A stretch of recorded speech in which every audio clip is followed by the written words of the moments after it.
Someone had to say it.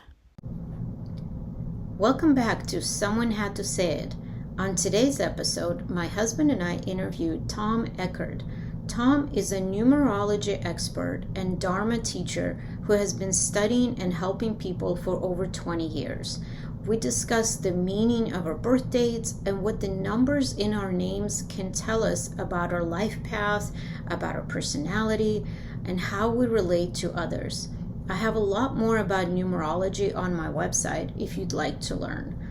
You can learn more about Tom and his teachings on his website at tom-eckert.com and through his podcast and YouTube channel at Numerology-GPS for the Soul, and all the links will be posted as well. I truly hope you enjoyed this episode, and as always, please share and subscribe if you haven't already. Thank you. I'd like to welcome Tom to the podcast today. Welcome and thank you for being here. I know you're traveling. You live in Germany, but you're right now in California. I really appreciate you coming to talk to us while you're on an international trip. So thank you for being here. Thank you for inviting. What a pleasure to be with you guys. You're so welcome, and it's our pleasure because we have been thinking about this for a long time. We'll tell people a little bit of how we met, and then we'll kind of dive right into what you do and all the good stuff. So we've been studying numerology. By we, I mean my husband and I, Scott. For those listening, he's here with me. He's been studying numerology longer than I have. And then he started looking up podcasts, YouTubes, just to kind of hear what people are saying, to learn more. And for me, and you can say how it was for you, but for me in particular, I couldn't find a podcast or YouTube page that was concise, detailed, got to the point, that wasn't too overwhelming, one, and also detailed enough, so it was very general. And then we found your podcast, and I would, every morning on my walk, I would listen to your podcast, and just random different episodes. I was like, oh, I want to talk to this guy. Like, he's so cool, he's so normal, whatever that means, in quotes. Right. And I like that you were very genuine. I heard the fire sirens in the background. You didn't edit things. I love that. I love casual talking versus highly edited information. So then we reached out to you and asked to speak with you. And maybe in your own words, let's tell people what you do, because you are an expert in numerology. You teach, you do Dharma teachings. Tell us a little bit of how you got started and what it is and what you do. Wow. First of all, what a lovely intro, and sort of like also nice for me to hear like the backstory, because I always like, as a numerologist, as someone who has his own podcast and shares knowledge, I always put the emphasis on depth, on profundity. In fact, like, one of my friends always laughs at me and says, Tom, every second word of yours is like profound. It's so profound, you know what I mean? And like, and we always laugh about it because it's true. I try to, on the one hand, as you said, like, to keep it non-assuming and very genuine and like very approachable, and at the same time share something of real value. So thank you also for sort of like giving me that feedback. It's always empowering. And I would say that, so I'm about to turn 40, and about, let's say, around about the age of 16, I started like treading a spiritual path. I started meditating, started exploring the energy realms. And when I was 20 years old, I found a spiritual teacher, a liberated spiritual teacher that was influenced mainly by the yogic and Buddhist traditions. I joined his community and really saw him as my teacher. We're still in touch to this day, so around about 20 years now. So I was initiated in a very deep way, right, to the teachings of enlightenment, spiritual awakening, the energy body, a lot of Kundalini teachings, that means anything to you or to your listeners. And I would say, of course, I had many different openings along the way, different energetic leaps. I would say the biggest one of them was when I was 29 years old. So 11 years ago, around 11 years ago. Um, and that's when, let's say, my teacher recognized this form of irreversible sort of shift of right of an actual spiritual awakening process that has been, sort of like going on since. I wouldn't say it's complete at this point. I did get my teacher's very generous blessings to teach the Dharma, to share the Dharma, because there is a lot of abundance, a lot of intuitive sort of perception. Mm-hmm. And so that's what I do, like that's the overarching, umbrella. And then within Mm-hmm. that, numerology became my baby, like my what I would call my profession, right? Because Dharma is not, I would not really call it a profession, right? But more like something that I do um, out of the calling of the soul. Numerology is more something that I was introduced to. Well, I knew about it since ever, because in Israel, my place of origin, my country of Mm-hmm. origin, it's very popular. But like, let's say from the age of 25, I started like dabbling with it. And then maybe beginning of 30s, I was like really diving in professionally, and was, initiated also one-on-one by a wonderful, wonderful teacher from Israel, my direct teacher, Sharon Ron in American accent. Mm-hmm. Um, and since then, it's been my major thing, sort of like teaching numerology, students from all over the world, and sharing knowledge from my podcast, online self-study course, one-on-one studies, blog, and so on. Yeah. Yeah. So it's interesting you say, so the liberated part, the Dharma part, and the fact that it's pretty known in Israel. So even though we have so many questions, but I'd like you to kind of maybe share with people, what is Dharma? Mhm. What is Dharma teachings? What is it to you? And the fact that I'm interested, very surprised, not surprised, because most Israelis are very open-minded, but the fact that it's actually pretty known and common, I guess, to know about numerology. But let's talk about Dharma for a second. What exactly Right. is that? Wow, it's a beautiful question. It's also a very broad question, so I'll try to sort of keep it on some, level of some bullet points, and try to be succinct as possible. I mean, I would say that Dharma is teachings of essential truths.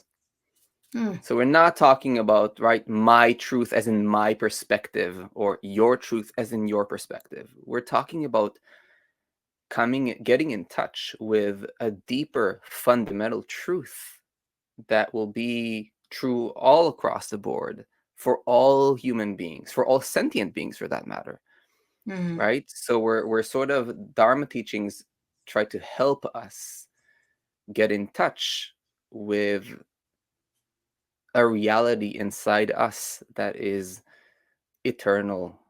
Eternal, not in the sense that it has infinite time, eternal in the sense that it's always true. Right now, whether we feel up or down or anything in between, the question, who are we really? What are we really?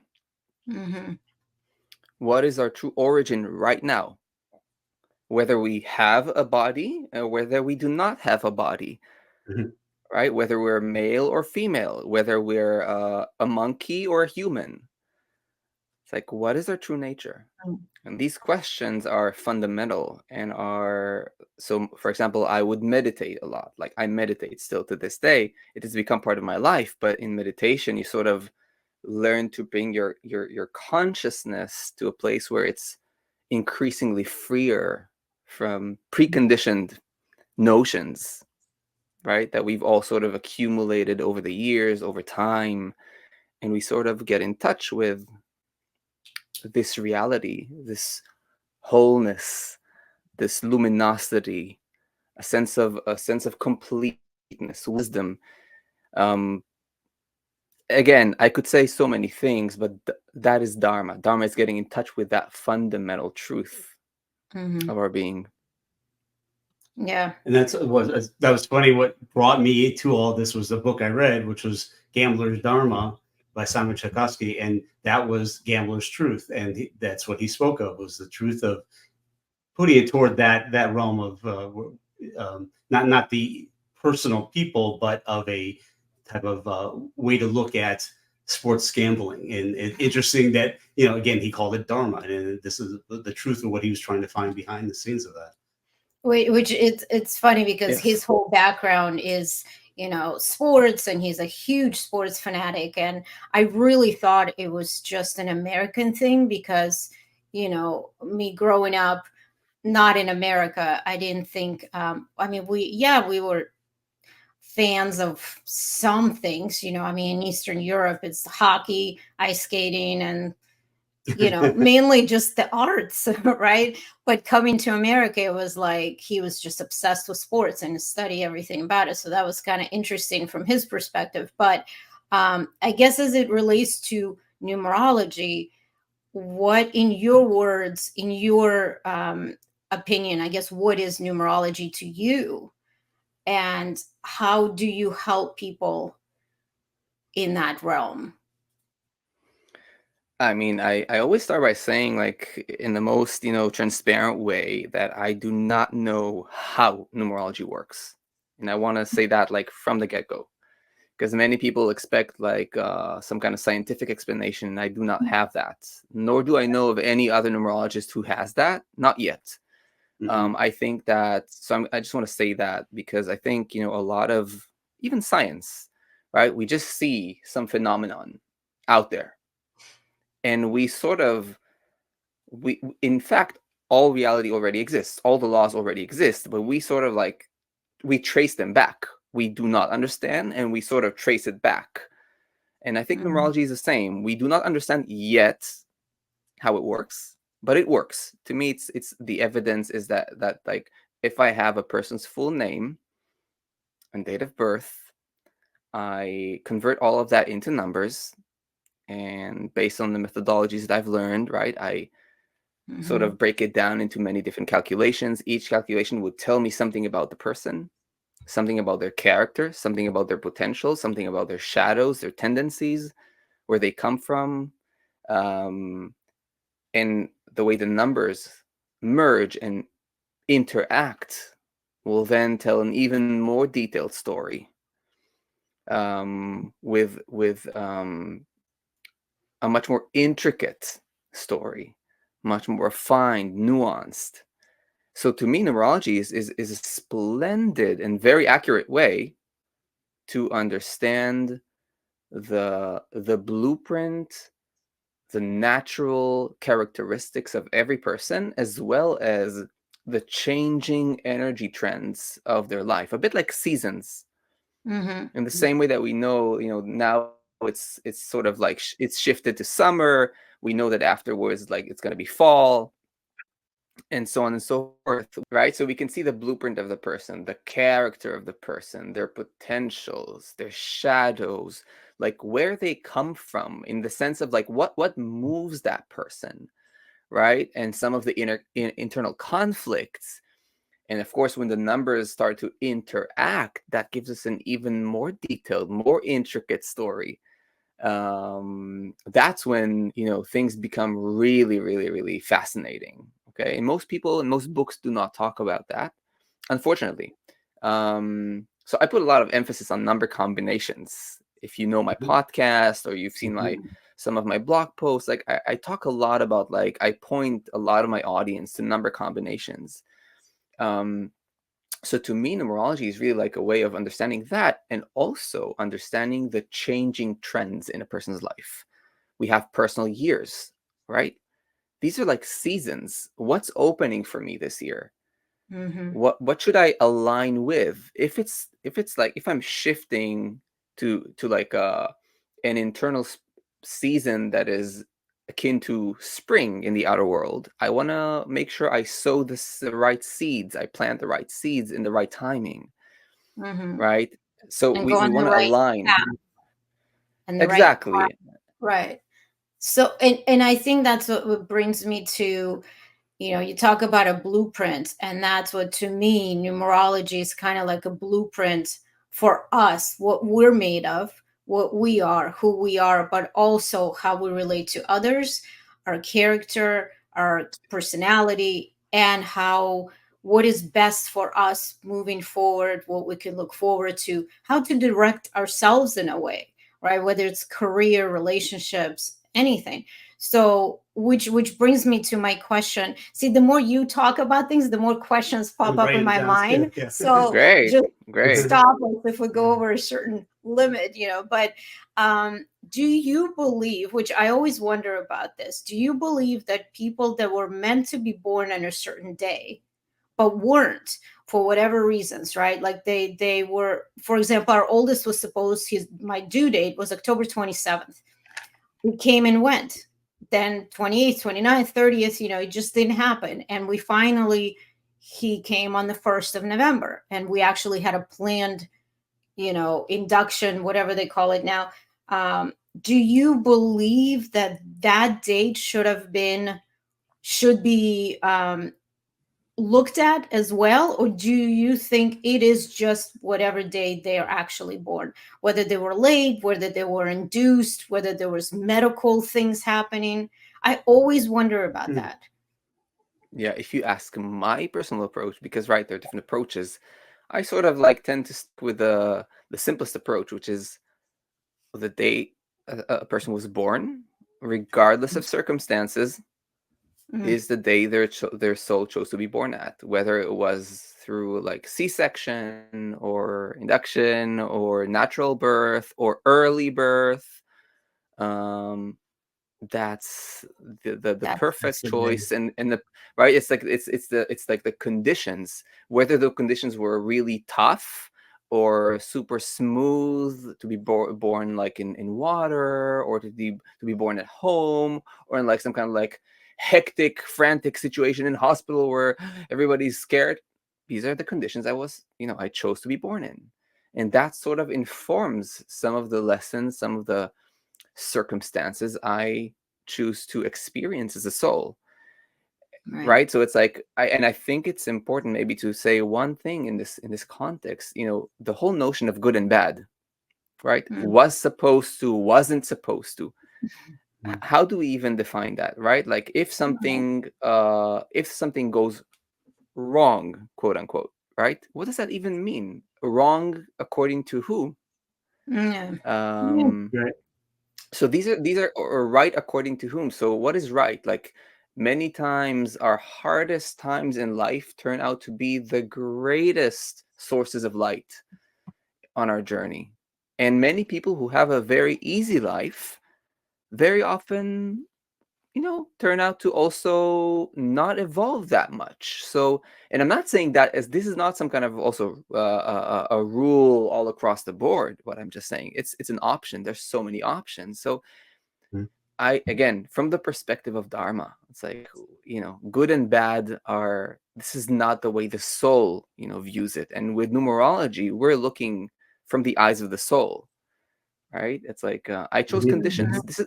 And one more thing, this is why I'm very cautious with name changes. Just, Hmm. just the other day, I had, parents asking me to like check a few names for their daughter. And at some point, I simply told him, listen, if you're asking me, I would only change a name like in a very, very, very rare occasion. But I would not touch anything. If you Mm. ask me, I would just let it be. And what was the circumstances with that? Why would they want to change a name of a child that's already born? Or was it not born yet? It was born. In fact, it's a Oh, 2-year-old girl. Yeah. wow. They So, want so to Well, that's interesting. right, right, exactly. And so in that case, anyhow, you cannot change the conditions. That's it. She already has a name. Even if you change it at this point, you might tweak a little bit the energies, but you cannot change the program. You cannot change the blueprint that has already been in many Mm, ways carved in stone. That's it. It's there. It's a choice made. That is very interesting because we when we talked, I think the first time we talked about like Julia's name and what her family original Russian names to the names that they were given when they got to America. What is the Right. proper way to get their expression and soul urge And I tell you, when I did the Cyrillic of their actual names, it looked a lot better because that was their original names than the American names. So that's interesting too. And I was going to agree with it. It's very mystical. I'm very logical. I'm computer science oriented, numerology, numbers, facts, numbers. But this is a very mystical thing.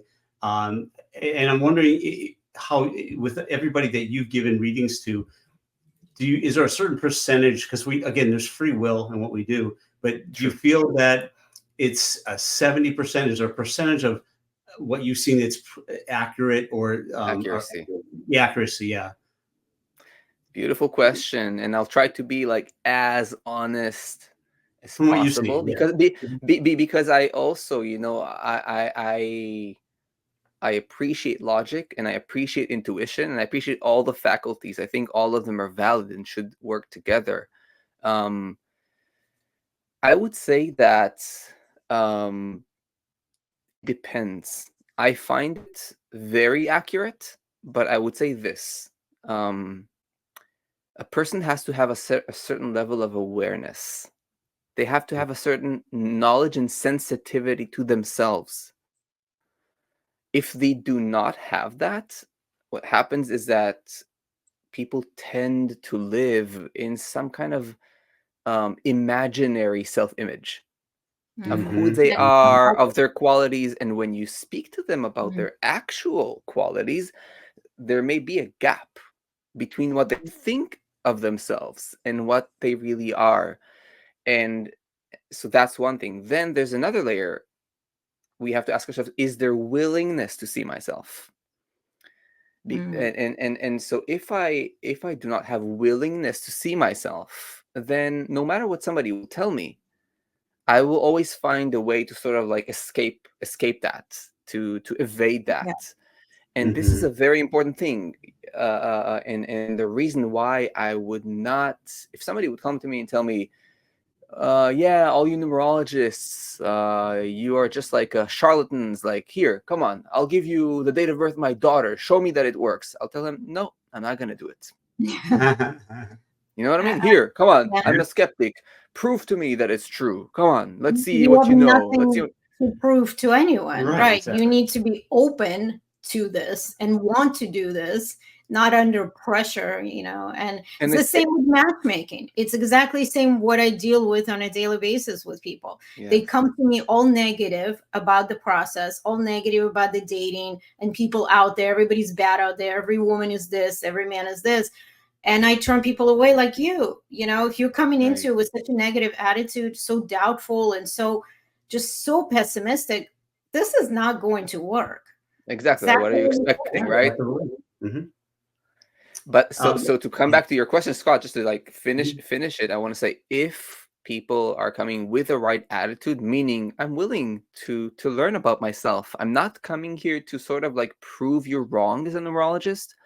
I'm truly open. I'm genuinely open. I'm not gullible. I'm genuinely open, and I'm sort of aware of myself. I would say that it's more like leaning to the 90-95% accuracy in terms of people feeling like, wow, this really, really speaks to me. That's a great answer, because it's believing that, because the ones that don't kind of skew that percentage if they're not Exactly, because they're not true to themselves. They're not coming with the right attitude. And it's a bit like even like athletes. Let's leave the mystical sphere for a moment. Take athletes. It's a really known thing. You like sports. I am an avid table tennis player. I love I go to a club. I play it competitively. Oh wow! All right. And it's incredible. Every athlete knows that your mental state will affect your game incredibly, right? So if you're like pessimistic, if you're like cursing yourself inside, if you're too angry, your game it's gonna show in your game. In table tennis, it's like unbelievable. One tiny little negative thought and your game is off. And so attitude, just our attitude matters so much. And this is not mystical. This is the most physical domain you can have. You can talk about. It's mental. It's meant. It's what I've told my boys too, because they'll overthink, and I tell them about our boys. boys. When I tell them about Michael Jordan, Joe Montana, Mickey Mantle, these guys, they don't think, and I go, that's why they're amazing. They just have a good time out there. That's when you're at your best. If you overthink, it doesn't, your muscle, you're thinking every step. You cannot do it. It's gonna be muscle memory. So that's right. Totally. Boy, the brain can really mess you up. Yeah, absolutely. Absolutely. And you're sort of, it's like a self-fulfilling prophecy. Like, you want to see numerology fail, then you're going to see it fail. You're simply going to see it fail, because whatever's going to be told to you, you're going to distort it. Right. Absolutely. Which kind of brings us to your next question. Well, I had so many questions, but actually, this one here. Okay. We have so many notes. The combination of life path, expression, personality number, soul urge, the birth date. Is any one more important than the other, or is it the aggregate of all of them together? So many may read a chart and say, "Oh, that one was right. Well, this one not so much." But is it? How do you see it? Is that combination of everything that really makes up that person? Yeah, a very, very important question. And I would, I think, for the sake of the audience, and actually, in fact, for the sake of anybody who wants to have a good grasp of numerology and not get like sort of scattered and all over the place, I would say, yes, the most important numbers in our chart, okay, would be our life path number in order of magnitude. So life path number, the most influential. Second most influential will be the expression number. And third most influential will be the soul urge number, in that order. Now, when I give a reading, and that is something anybody can use, you guys and your listeners, I would always look at these three numbers. If I want to have a good grasp of a person, I would look at these three numbers. I would not busy myself with anything else. I call them, I literally call it like the sacred triad. Okay. It's like these three numbers. On the one hand, there is this order of magnitude. So usually I'd refer to the life path number as the central axis, like the original purpose, or the most original purpose, the kernel of the original purpose around which everything else revolves. On the other hand, I would look at the way these three sacred triad locations or numbers interact.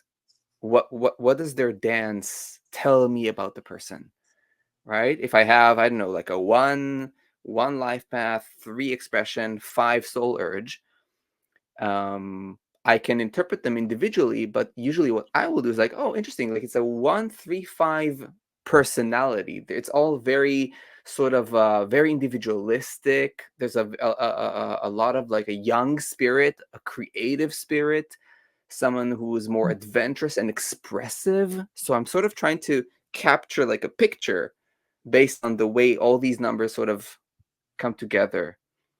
Does that make sense? Yeah, and as I've listened to your podcast, how like Julie and I are both master number 11s, and we're also, which can be a 2, so we're both sometimes shy but very extrovert at the same time. But also, how do we interact with each other? How do those energies of our numbers work together? Kind of like, how does a Taurus and a Cancer work together? It's very fascinating how those can conflict or be in harmony together as well. For sure, absolutely. And it's an interesting question, right? It's a very different thing when it's between two people. And what happens if one person has 2 11 twos, right? So what happens? You have an 11-2 and you have an 11-2, Scott and Julia, and you interact. What happens if one person, have 2 11-2s within my sacred triad? That would be a different thing, because it's an interaction within my own psyche as a person. More 11-2 energy to deal with. So you know what I mean? That's like, these are different ways to approach it. Right. Yeah. So the other thing I'm curious about are the languages, and I think I may have asked you this in a previous when we talked. I've been able to look at it for Cyrillic and Latin I'm starting to do it for Chinese. I was looking at Spanish this morning, Wow. and I looked up, and I guess the letter, the Enye and the CH, I guess Enye is the only letter that they say is an actual extra letter beyond the other Latin alphabet. If you had a CH, a CH, it'd be CH, or double L, two L's, they would use that to compute. But Enye, I don't know if you ever ran across a Spanish name. Do you know what the numbers would be for that? Because I use machine learning a lot to try to figure out a lot of that too. But even that seems to be off. I'm curious, as I think you even told us that they shouldn't be off as far as what a personality or expression, vowels and syllables or consonants. But I believe there might be a discrepancy, I think, on some sites, or maybe it's because of the letters of the alphabets for languages. I would agree. I mean, if I could, it's not always possible. I would attempt to get a hold of a numerologist from each country, good professional, and ask them. It's hard. I currently only work with English alphabet, Hebrew alphabet, and Cyrillic alphabet. Right. So that's what I do. I have given readings to many people from, over Europe or, other countries, even people born in India or in other, I think like Singapore, where they've been given a name at birth with the English alphabet. Oh, yes. Interesting. Okay. Right. And so, or France, and I just stick to the rules of the English alphabet. Right. Unless, for example, I live in Germany for the last 12 years. In Germany, you have the umlaut, like the two dots over like the O or the U and so on and so forth. So in Germany, there's a way to write without that umlaut. If you don't have that on the keyboard, you would just write OE, OUE, right? So that's what I do. If somebody has those two dots above their letter, I would simply convert it to OE or AE, right? And like, how would I write that letter? Like, had I not have the option of using that punctuation? Now With the accent, right? With some countries, I don't know, like I think in what is it, like in Norway or Sweden, I don't remember, they have this O with like a slanted line going through. I'll have to check that. So I'm you know what I mean? It's a work in progress. So work in progress. Totally. We're trying to do the Chinese alphabet, and Julie and I were both fascinated because we thought it would be symbols, but she said she uses the Latin alphabet. And it's because they have the pinyin, the Chinese. That's it. Yeah. Which, see, to me, that would not be correct. I think that it has to be in the Chinese characters, the way their name was given. But I would agree. Right? Yeah. Which is because I saw a lot of discrepancy when we were trying to run people's names in English, but their original names were, Russian names and Cyrillic alphabet. And even though some of the names were said the same way, could have been spelled the same way, obviously in a different language, but to me, there was a lot of discrepancy. Their chart didn't make any sense. Their numbers didn't make any sense because I knew those people and to them, even with my own dad, we ran his chart with his American name that, that he had, even though it was still Vladimir, but he was spelled in English, Latin. Totally different numbers. Yeah. Totally. It was. Yeah. Totally. Yeah. And it didn't make any sense. So, I'm glad that you agree with that too, because there's a lot of information out there that isn't correct. And I worry that people go and they run their chart on some of these free websites or, very minimal, whatever they charge, $7.99, $5.99, but they're not, we've tried them and they're not correct. The numbers are totally different. And I think a lot of people get very misleading information and very wrong information. I think that's why it's so important to go to someone like yourself, who knows what they're doing, who've been studying this, because people think I'll just use my American name. But So to kind of go to another, well, it's the same topic, a little different. My question to you was, what do you think? Because I know what it is for me in my business, but in what you do and the help that you give people, what do you think are like 2 or 3 biggest things that people want to know about their within numerology or Dharma readings? Because to me, I find that I have met everyone from, some of the most known celebrities to blue collar workers, people that, work everyday jobs, to people who have power, money, influence, and they all want to know the same thing. When am I going to find my partner? Right. They want to talk about relationships every single time. I've sat next to some celebrities at these events, and it's like, as soon as they find out what I do, it's like, oh my God, can I just tell you about the guy I was just dating? Do you think, it's the same thing. And no matter who people are, they want to know about what their future is going to hold, what they should do for a living, their purpose, and relationships. Do you find it's the same thing with people that come to you, or what are the biggest things that people want to know and get out of this? Destiny, relationships, career. Yeah. Okay. Period. Destiny, relationships. So, and then kind of going back to what you were saying, I know you had some. Oh no, there was it was interesting because that the sports group I'm involved with, and this just happened this past week. The numerologist that we work with, he's in Africa, and he's been doing very well with soccer predictions, and he's had an interesting fallout though when the team had an accent in the name, and he says it's throwing his whole system up. So that's why I'm also curious. I go, how funny you say that, because I'm trying to do life path or expression in solar, and I'm having the same issue trying to get the right values. So I do know it's important depending on what that alphabet is or country is, and to get it correct. And it may take going to a numerologist of each. So yeah. I was just gonna say, but it's not easy to find. No, it's not easy to find, and even if you find, it's hard to find a good professional. Right. You might find someone, but they might not be a good professional. I mean, it's just hard in any field, to be honest, like to find like a good professional.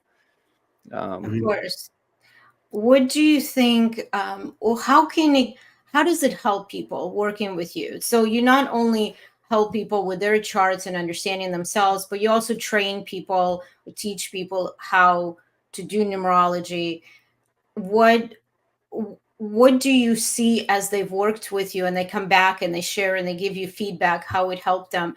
I guess either share some experiences or what people say to you after they've worked with you or continue to work with you. Because I feel like it's like a life learning thing. I don't think it's an overnight thing, right? Or come work with me for 5 weeks and you'll be done. Never. No, never. You see, the thing is, I think today, so in the past, I used to really work with people through transformative processes, like more therapeutic, spiritual therapy of sorts. I stopped doing that. I'm working with people through numerology consultations, and then some of those people will want to work with me as a spiritual mentor. Okay, and that's not really therapy. It's more using the wisdom of Dharma, the wisdom of spirituality, the wisdom of meditation and spiritual awakening to help them sort things out in their life. With numerology, I would say, the teaching of the method, the teaching of numerology is an incredible journey. And I would say that I enjoy that a lot, to really initiate people into the depths of numerology, because it's not, when you study numerology, you don't just study a method. You go through a process of self-discovery. Right. You learn about yourself a lot. If you're genuine, if you're willing to sort of let it touch you, you're looking at the numbers, and the numbers, the beauty, and I always say that the numbers don't have a bad day. When you're a psychologist, when you're a channeler, whatever you are, you might have a bad day. You might be off. You might not really see the person in front of you that clearly in a particular given given moment, but numerology is numerology. It's very stable. It doesn't waver. When you know your numbers and when you know how to interpret them, they're right there in your face, and you're looking at yourself in the mirror, for better or worse, and you're learning to see yourself and to accept yourself, right? So to me, it's like one of the biggest gifts, right? We're living in a society with that is absolutely thirsty for self-acceptance, right? Yeah. We're all extremely in unconscious ways, mainly unconscious ways, very self-deprecating. Like, we think we are very like even people striving for success and very active people, unconsciously there's so much internal pressure, so much internal non-acceptance of what they are. There's always a need to prove oneself. There's always a need to push oneself further and further and further. It's even like there's been this term that's become very popular, especially in the US, like to become your best self. We all must become our best selves, whatever the best self means. I mean, what is that? Yeah. Or pursue your dream. It's like as if we always have to dream big and huge and like, right, and we have this image. So to me, numerology is like, hey, why don't we learn to deeply accept and embrace our most beautiful and natural potentials and our most beautiful and natural shadows? And in that acceptance from that acceptance as a base, a lot can happen. The light becomes more luminous, the shadow becomes more, released or transformed. Yeah. I think it's about time we just stopped chasing something and accepted this is who we are, to be in the present, to enjoy what we have now. It's great to dream and to have purpose in life and to work towards something, but I think you said it perfectly, especially in US and in this culture. It's constantly about what's next, more, and dreaming of bigger and better things, and not appreciating what we have. And this is why people don't get married anymore. This is why people wait so much longer to settle down, not having children. I'm not saying that it's right or that it's wrong. If it's for you not to have kids, not to settle down, great. But I think we're focusing on our own success, whether it's Right. mainly financial and power and climbing the ladder, so to speak, and everything, that we no longer as a society are connecting with people. And one of my biggest things when women come to me for help, especially women after older than maybe 40 years of age, maybe they've been married, maybe they haven't, they have no kids, but they have careers and they've worked their ass off to be where they are, but now they find themselves that men are very intimidated by them and they don't want to be in a relationship with that. And it's really sad that we're still in this kind of society where men are intimidated, but at the same time, she's worked her whole life to be where she is. Why should she sacrifice things, or why should she dumb herself down? A lot of matchmakers I work with kind of dumb down their profile so the men are not intimidated. But the other side of it is like what we're talking about. We work our entire life and we work our ass off, and for what? There's always like bigger, more. And as we just traveled through Europe, we're having this interesting conversation with a concierge In or one of Italy, these yeah. in Italy, in Florence, Florence, right? yeah. It was kind of one of those mom and pop hotels, and our son stayed there with his friends a couple months ago when they were there, and he said, you have to go there. There's a living dog there that you have to pet him every morning. And it's just, so we went. We were talking with one of the men that was working there, and he said, because we asked him, how is it to live here? Do you like where you're living? And which is kind of a stupid question. That's where he lives. But he said, you know, if you want to work, go to United States. If you want to live, come live here. You know, we live to live. Beautiful. We don't live to work or work to live. We're literally just living in the moment. We're enjoying, we're looking forward to our breakfast tomorrow. You know, like I told Scott this morning, I said, listen, we were discussing something and I'm like, you know what? I really look forward to having breakfast in the morning. I need you to leave because I just want to sit here with my breakfast and I don't want to have conversations. I don't want to discuss things. I don't want to think about the kids or plans or this or that. Most people don't do that. So it's a cultural thing. I mean, you know, when we met too, America, this is what has been ingrained. Make money. That's defines your success. Absolutely. You just gotta work your butt off, work 80 hours a week. And I remember when Julia, like we met, and it was eye opening.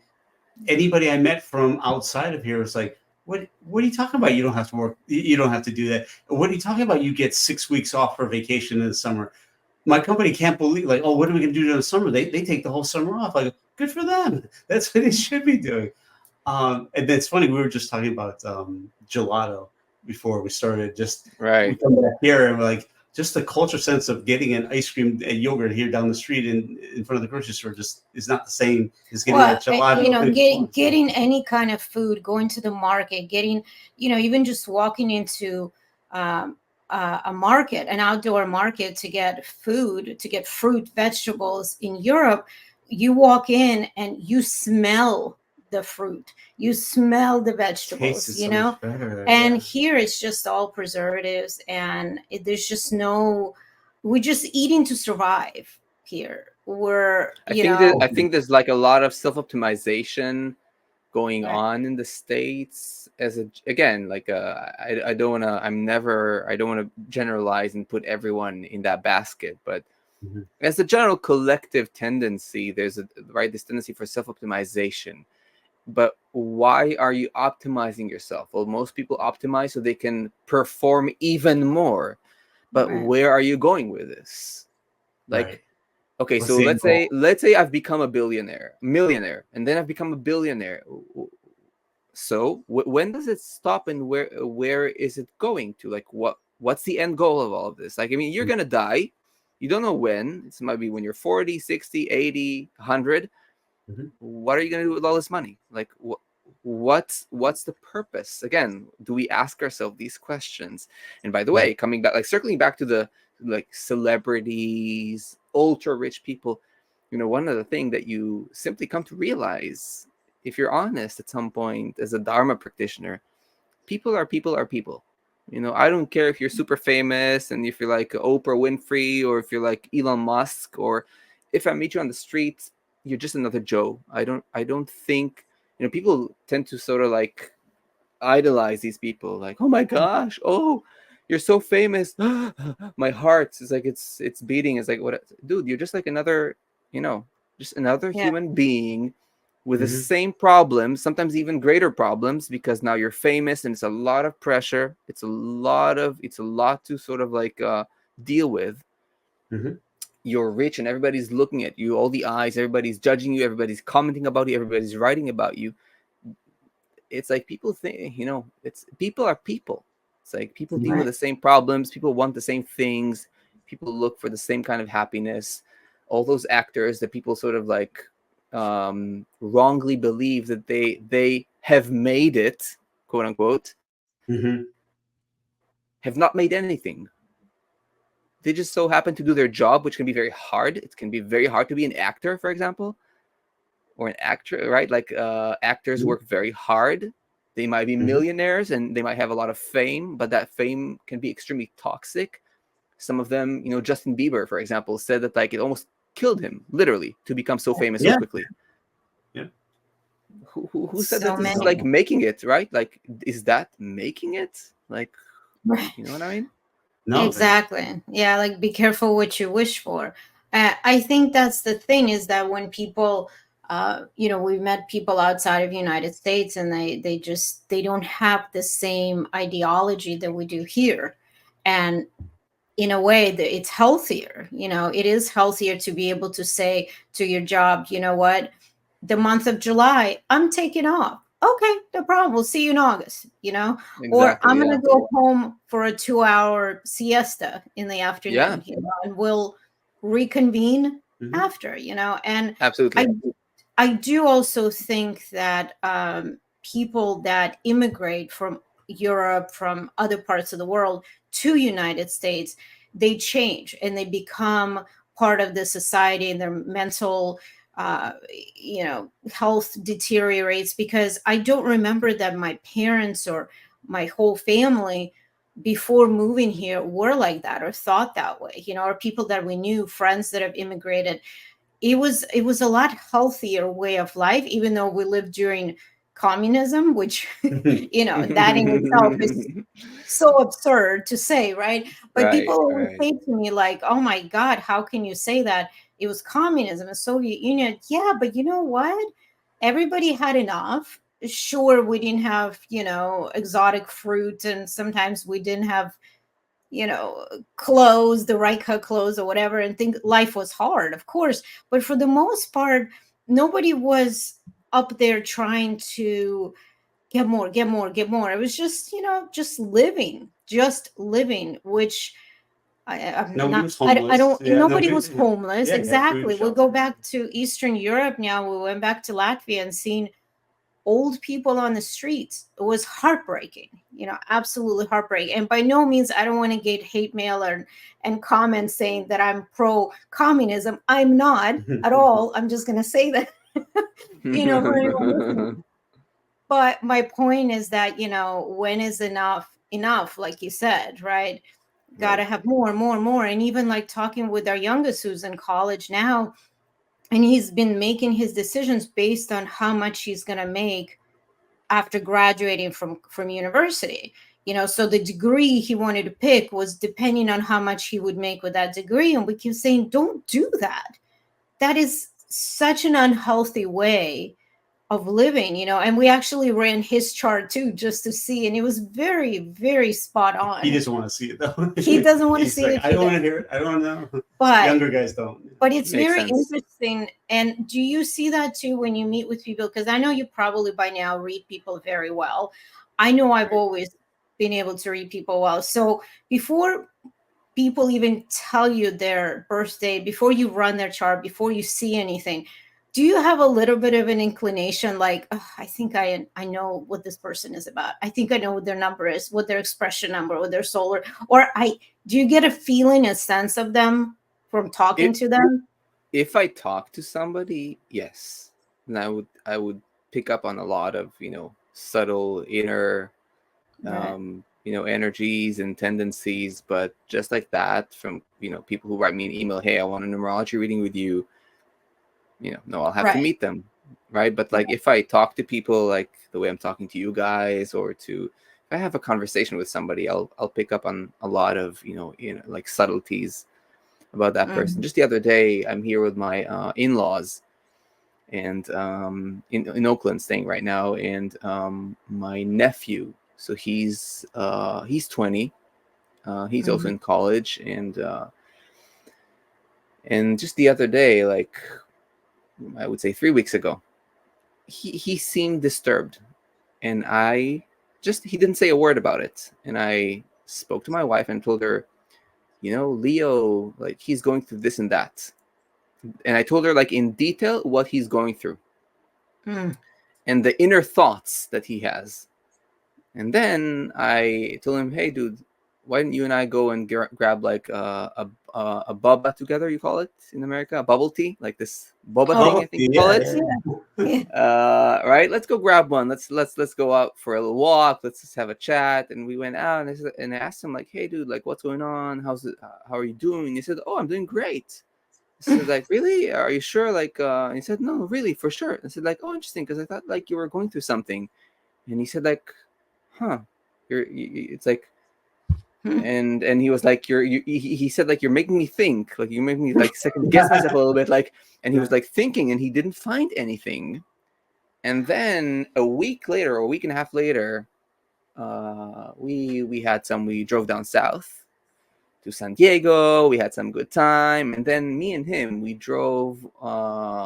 We had like a long drive, like a few hours, only me and him in the car, and we had this talk. Now I'm talking about like a week and a half after I told my wife all the details, and then we have this talk, and suddenly he starts like revealing some thoughts he's been having lately, and it's like, you know, on the dot, like every single thing I told What my you wife that saw.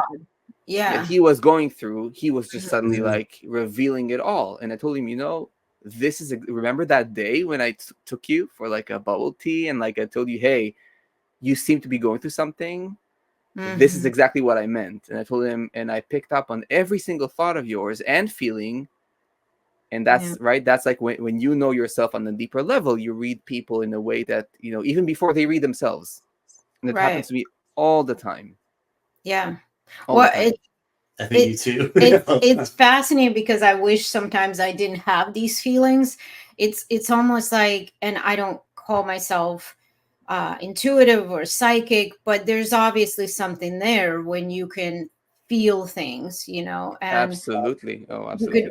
read someone. And I remember when I first met Layla, who is she's a spiritual healer. I did my last podcast was with her and her daughter, and she kind of put my thoughts into actual words because I didn't know what it was. Sometimes I would get these thoughts and I didn't understand why they were there. It would just pop into my head. And she said that, well, they're not your thoughts. It's coming to you, telling you like how she feels spirits and knows certain things that most people don't pick up on. And I thought, when we've had this conversation, he goes, how do you know when it's your thoughts and not your thoughts? As soon as she told me that, I started to understand these are my thoughts and these are not my thoughts. Like it's just something telling me so and so is going through something. You need to do this, you need to do that. And, my kids, every time I call them in the morning, I say, I had a dream about you, or I had these weird feelings. And he's like, yeah, yeah, okay, okay. I'm like, no, no, no. I'm serious. Shut up and listen. Today, when you're driving to work, like slow down or whatever. And, when these things started to happen, they actually realized, oh shit, like there's something to it, right? And I feel like a lot of times people don't pick up on that. A lot of us can be very intuitive. We all have that gift that we can get ourselves to a different dimension, or whatever you want to call it.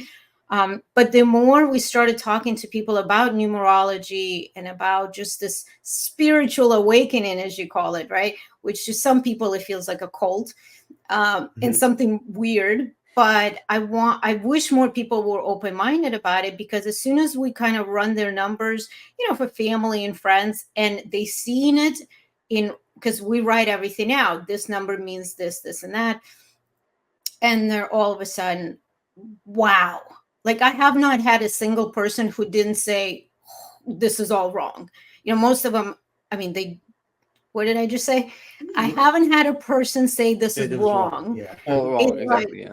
right. Like, holy cow, That's this right. is really me. And then they start to pay attention to those feelings, emotions, thoughts, and kind of living in the present more, maybe being in touch with themselves more, rather than, okay, what am I doing next? What am I, more money, more this, bigger job, bigger house, all that stuff. So I think it's really fascinating. And if you can leave our listeners with like one or a couple pieces of advice and anything else that you want to share with them about your work and what you're doing and why it's beneficial, please do. Yeah. I mean, there's so It's a much to lot. say. I mean, I would say, look, I mean, I think that to have a basic education of numerology can prove highly beneficial for every person, for selfish matters. Okay, quote unquote selfish. We want to know ourselves. We want to know what we're dealing with. We want to know what our real potentials are. We want to know what our real shadows are. It sheds light on our path. It's very simple, right? So When what we do you know mean what by we shadows when you say shadows? shadows, I mean our blocks, our inner blocks. Okay. Our main ones, the big ones. We don't have to know like every single thing. Just the major topics that are like Mhm. blocking us that we need to sort of attend to throughout our life. More light is more clarity. More clarity is an easier path. It's a path that makes sense. We are literally, by knowing our numbers, we are understanding the intention behind our incarnation. When we understand our numbers properly, we are literally looking at the intention behind this particular incarnation, the intention that our soul set forth in this particular incarnation. And so we can align with that. And aligning with that is, it just feels right. So if we want to feel right, if we want to feel that we're living in alignment, which gives a sense of purpose, of well-being, of peace, and again, I don't want to depict a picture that is that gives off anything that is I don't want to give people like a false perfect image. It's not like you're gonna feel always great. That's nonsense. You're gonna feel always great when you're dead. Okay? Not as long as you're in a body. So it's not about that. But while we're in a body, we want to feel more aligned, and that feels amazing. And then, not to mention parents and children. If I'm a parent, right, I wanna be able to know my kids. I want to be able to provide them, with education, love, and attention that is relevant for who they are, not for what I think they should be. Right. Naturally, there is always a dance because you cannot not be yourself, also as a parent. Right? But at the same time, if you're, for example, someone who's mostly your chart is made up of even numbers that tend to want more grounding, more belonging to the world and to society, but your child is made up of mostly odd numbers, which are more individualistic types, pioneering personalities, paving their own paths, making their own rules. You don't want to force, you don't want to force a child with mostly odd numbers to sort of like, oh, you should always be doing your homework. You should go to college. You should already have like your future planned. You know what I mean? Like, dude, this is not an even person number. I'm just giving a very simplistic example, right? Like, if you're dealing like with a person whose chart is all 7 and 9, okay, like myself, for example, like, so we have a very, like, it's a very spiritual oriented, personality, and you're a 4-8 father, like my father. My father, my entire childhood and adolescence, and I love my father, he's a good guy, but like, he was not aware of that gap. He did many good things, but one thing he constantly did was trying to convince me that I should become a very successful billionaire. Right? Yeah. Like my entire life, it was like, why aren't you like this guy or that guy, or look at this famous person, look at this successful persona. Like, but this dude, like, I don't care about this. Right. So, right, numerology can help us understand ourselves, can help us understand our kids, and really give them like proper support. And then, of course, between partners, right? Like you, Right. I mean, you, Julia, right? You're dealing with like matchmaking. Relationships are a mess nowadays. Many relationships fail. And I think if people can understand each other, right? Again, we're coming back to that theme of self-acceptance. Right. If I can appreciate my partner for who she is, for who he is, that's a great blessing. That's spiritual practice in and of itself. Yeah. Well, and when you talk about mostly odd numbers or even numbers, you're talking about life path, soul urge, and expression, or you talk about just two? Okay, those numbers. I would talk about those three. Yeah. That's right. I'm going to look at my son's numbers as he's deciding his future career path and everything. I really think, as you were just talking about children and parents, that it is so important for teenage parents to do this. Parents of teenagers, hardest time trying to understand teenagers. And I think it'd be very interesting for the children themselves to learn about themselves. So do you see a lot of parents that come to you of, teenagers, or want to get an better understanding of them? It's interesting. So I have that less, that does happen to me a lot with my students. Mm, So many of my okay. students are parents, right? And they would Right. be very interested to know everything about their kids. Right. And as part of the study process, we will definitely look into the charts of their kids. Right. But like interestingly, like most people that come to me, they want to know something about themselves. Right. That's that That's it not- so happens to be the case. But I'm still like a big proponent of, you know, parents knowing their kids, Yeah. partners knowing their partners, you It's know, huge. and later on, I would even say kids knowing their parents, because that's a great way to come to terms with our parents. Many Oh, of us, you know, absolutely. we grow up, right, and we have this like lingering anger, frustration, trauma, whatnot, you know, coming like stemming from the relationship with our parents, and we can heal a lot of that simply by realizing, oh my gosh, like of course this was the way it was because that's my dad or this is my That's the way mom. it is. Yeah. That's the way they are. It's not like they Yeah. did something to me, you know. It's not like they did something on purpose. They were simply living out their natural numbers, and you can it's a great, you know, it's a great aha moment, you know. It's very illuminating. It's you can forgive, you know, your heart can just like release this huge burden. Well, that's the thing. As humans, we want to understand the why. We want to Yes, understand the reason for things. So once we understand it, then it's like you said, it's easier to forgive, it's easier to move on, and it's easier to understand, especially when your parents are in their 60s, 70s, 80s. And, you know, right, it's like with children, you're not going to change them. Just like you're not going to change a child, you know, a toddler, a 3-year-old. And you right, just sometimes it's like he says all the time, we have to treat our parents like children, you know, sometimes now. But understanding who they are and how they are, I think that's huge. That's what it is. But even the kids, like you say, like I'm thinking about our kids, like we'll give them advice. Here's what you should do going to college. But you can't if they're supposed to be an accountant and they're going to acting school, that's not, you know, that's not what they're supposed to do. We need to look at that, and you need to understand. They need to understand that it's like you said. What is their destiny? What are they meant to do? And I think Yeah. that's really important. right. And yeah, and with free will, obviously, they can choose to struggle through all these other things first before they find out their true calling, Exactly. Good right? point. Yeah. Very Which, important point. Exactly. Like, knowing somebody's numbers is never like a green light to sort of intervene and tell them, hey, you're not doing what you're supposed to do. That's not understanding the essence of numerology and Dharma. It's like, no. Yeah. You know what I mean? If somebody needs to be going like, they need to be going right, but they're turning left, let them turn left. mm, Anyhow you can prevent it. Each one of us, the three of us, sitting talking here, we've made our own mistakes. You got to yeah. You let them know, make mistakes sometimes. Yeah. let You them gotta make do Yeah, that. but mistakes. listen, it is really hard for Jewish mothers to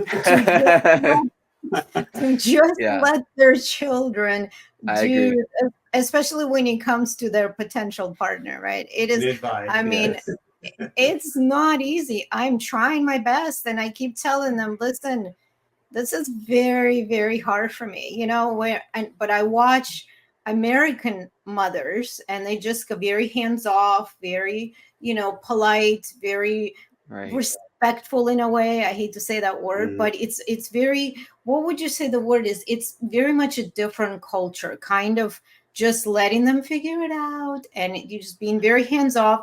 I don't know how to be hands off. And it's for me, seeing my own numbers was very, very helpful because it made sense. It was you. This is who I am. This is how I am. I now have to learn to control some of those urges. It's not easy, but you know, it's helped me. So No, it absolutely. was very helpful. It's good. I do. And I I mean, do. especially, sorry, Scott, just like want No, to go ahead. like throw in a sentence because, you know, you are, in fact, both of you are, you have those twos, right? It's 11, but it's still a two, Mhm. you know, right there at the core, the kernel of everything. It's like naturally relationships. I mean, is this very, very central theme in your life. So I would say, there's the Jewish mama, and then there's the also like the two, which is basically making you by nature sort of like relationship oriented person. It's like put extra emphasis on this topic in your life and other people's lives. Very Yeah. much. Yes, very much, to the point that why I started the business, he would tell me, stop going up to strangers on the street and giving them advice. I see people in a restaurant and I see the way they're behaving with their partner. I want to go over there and tell them, hey, dude, shut up. She's never going to give you another chance. All you're doing, I'm listening to other people's conversations while we're out to dinner. And he's like, can you just stop? I'm like, Get off your cell no. phone. I can't. Yeah, or people sitting on their cell phones. It's hard, but I'm trying. That's all I'm gonna say. No, my Yeah, last question. that's life. Yeah. Yeah. We talked about having the numbers and you see what their makeup is. I'm interested. Like I'll tell Julia, like we talked about good days and bad days. I've seen up and down. You can have 2 good days, 2 bad days, or up and down. I said that, all right, I'm having a bad day. I know it's going to get better. Just one of those days. Do you see something with the numbers? Because I've been studying this with my group of lucky time charts and seeing when that positive day you can see that in certain ones. Have you looked into the numerology of that at all to look at a future of certain people? So I can usually tell when a person is more moody by nature, like by blueprint. But I cannot say that I never, and I don't even try, to look into personal dates, for example. For a future date. Yeah. Exactly. It doesn't, me personally, like it doesn't interest me because, and I'll explain, because for me, it's trying to micromanage life. I don't need to do that. Like for me, right. Because you can overthink. Yeah. exactly. It's like no problem. Like let me have a bad day. It's okay. What's the problem? Like sometimes it's like a little cloudy and sometimes it's a bit sunnier, and it's like what the heck? Like I don't need to micromanage everything. Sometimes being a little bit melancholic adds some depth. You know what I mean? Sure. So I'll try to. My approach is like I'll try to use every energy that comes my way as a way to grow, as a way to learn. I don't need every day to be perfect, or I don't need to understand the why of everything. It's what it gave you. This is what you got today, and that's how you do it. Exactly. It's like something comes your way, you sort of you dance with it. Let's have a good let's have a good tango together, and let's move on. So Right. I don't try to understand that. I usually stop with personal years. I don't even go into personal months that much. Sometimes I'm gonna just like take a quick look at that, just sort of okay, now I'm like in a 7-month. Right now, for example, me personally, I'm in a 7-month. But it's like, okay, it's I can see some of it, but it's like the main energy is like the 10-1 year that I'm in. That's to me like, wow, that's felt big time. So that's where I usually stop. You know what I mean? But that's me. Okay. Yeah. No, it makes sense. It makes a lot of sense. Yeah. So I think we're going to need to do this again because I'm sure I'm going to get a lot of feedback and we have a lot of questions. I mean, I do. We can keep going for hours. For sure. Yeah, for sure. But let's share with people how people can get in touch with you. Obviously, I will put your website and social media links and everything when I post the episode. But what would be the best way for people to find you? So there are a couple of ways. I think that, well, my website is obviously just a very easy way to sort of see everything I do. I have my podcast, where you can find it like almost everywhere. It's called Numerology-GPS for the Soul. And you can find there like a bunch of episodes, and I publish a new episode every second Sunday. And then I have a Facebook group going by the same name, Numerology-GPS for the Soul. I have there a very solid community of numerology lovers. We ask questions, we post, we share, we answer each other, and it's very much in-depth oriented. So no memes, no nonsense, no like random memes about like whatever, like new age woo-woo. It's very deeply rooted in numerology. no exceptions. And and also, as I was saying in the beginning, profundity. It's about profound sharings. It's about learning. And so that's the platforms. And I would say, if people want to work with me directly, there are three main ways. One is numerology readings, and I offer a few packages also there. A few different processes. One session, a kind of like a prolonged session, and like a 4-package session to go through a deeper process. You can read all about that on my website. So readings are really a great way to get to know yourself. And the beauty, by the way, about reading is that you don't have to do it's not therapy. You don't meet me once every week, or once a week, or it's one reading. If you're a super devoted person, one reading per year. That's it. You know what I mean? It gives you so much clarity, such an overview. So that's a great way. And then if you want to start to have a deeper knowledge, we were talking about education, right? Numerology education, parents, kids, partners. I have my online self-study, self-paced numerology course. And it's a great way for people who don't want numerology as a career, but want to have a good grasp of the fundamentals. And in a very cohesive, in a very in a way that sort of puts the details together and organizes them well, and gives them like a good education about themselves, their kids. They can you can do it in your own pace, on your mobile device, on your tablet, on your your laptop. And then for those who want to go really deep, right, you have my one-on-one teaching, which is basically, this is really for people who want to know numerology, who want to become certified. And that's something I do via video talks just like these. And I teach people from all over the globe. It's a process. By the end of this process, you will become an actual numerologist. And this is a transformative process. Right. Yeah. We want to thank Tom for being here, for giving us a lot of time. And we would love to continue this conversation with you, because there's definitely a lot to talk about. Yeah, thank you guys so much. It was really, really a pleasure. And it felt like sitting at home in the living room and having like a good talk.